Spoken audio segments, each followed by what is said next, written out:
Question number 36. A radioactive source produces a beam of alpha particles in a vacuum. Alpha particles means what? It has two protons, two neutrons.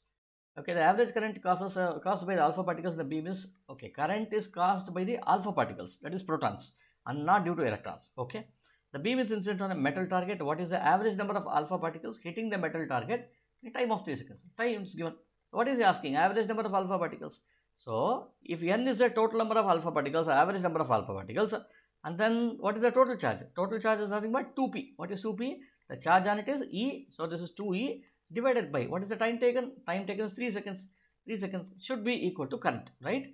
1.5 into 10 to the power of minus 9. If you ask me how do I get this, this n into 2E gives you total charge divided by time taken. So I want to find the value of n. So n should be equal to 3 into 1.5 into 10 to the power of minus 9 divided by 2 into, what's the value of E? 1.6 into 10 to the power of minus 90. When I do this, so just do this using calculator, you will get the final answer.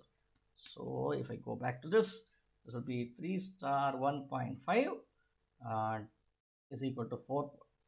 I made some mistake here. 3 star 1.5 is equal, again and again I am making a mistake here.